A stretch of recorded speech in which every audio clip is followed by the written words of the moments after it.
My name is Ben Porter, and my son is Sebastian.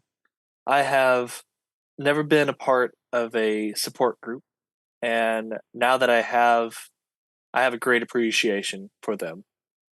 I want to thank the support group I was with, Healing Wings, sponsored by Conway Regional. It's a group of amazing mothers who have shared their stories with us and have listened to our story as well. They have helped us through our grieving process. My wife and I decided to start trying for kids around 2 years ago. We became pregnant in July of 21 with our son Sebastian. We were eager to tell everyone the good news, but decided it was best to wait until the second trimester. September of 21 came along, and we did a big reveal with some cute t shirts that said, "Always read the fine print," and in small print in the lower corner said, "We're pregnant."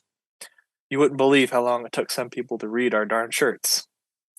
Paige is type 1 diabetic and considered high risk, and had to have weekly monitoring through January and February at the hospital.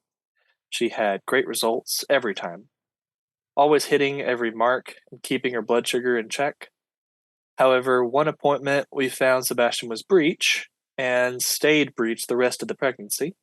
Because of this, we had scheduled the C section for March 9th, which was at 38 weeks. Our last weekend in the pregnancy was finally here. We were building a crib and a dresser and all the things a baby could need. Sunday, we went to sleep feeling satisfied and nervous that it was going to be the last weekend before our lives changed forever. Monday, March 7th, I said my goodbyes to my coworkers as it was the last day they would see me for 6 weeks.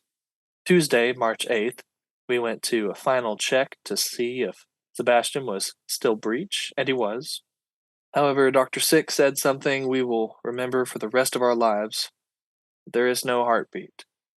We said, "No, no." "What?" Dr. Sick said, "I'm so sorry." After some crying and disbelief, she asked if we want, she can check again. We said, "Yes, please." It was the same result. We couldn't believe it. Everything was fine. Everything was going according to plan. This news was heartbreaking. Paige's mom, stepdad, and sister came over that evening. Her mom, Mandy, stayed the night with us. The three of us didn't get much sleep. How could we? Paige laid in bed knowing our child was gone, but still inside her. We got up around 4 a.m. to go to the hospital for the C section. The nurses got her ready, and at 7 a.m. they took her into surgery. After an hour, Dr. Sick comes back and said Paige did great, and we can go and see her in recovery. Dr. Sick informed Mandy and I that it was a placental abruption. Paige had none of the symptoms that typically go along with an abruption. We went to her back in recovery, and she was barely awake. I remember her saying, "Where's my baby? Where is he?" We had to keep telling her that they were getting him ready at the time and they were taking pictures for us, that it was the best time because he would still have some color and warmth. After about 15 minutes, they brought him out in a tiny bassinet. Sebastian Graber was 9 pounds 11 ounces. They handed him to Paige, and I fell to my knees, letting out a scream of agony. It was the absolute worst moment of our lives. We got back to the room and kept Sebastian all day. For 10 hours, we got to hold our son and took over 200 photos of him. Several family members were able to come and hold him. He never left someone's arms. He was held the entire day. We got handprints and feet prints. I read him a book Paige brought called I Love You, Daddy. It was the hardest book I've ever read. We never got to see his eyes, but I like to think they're blue like mine.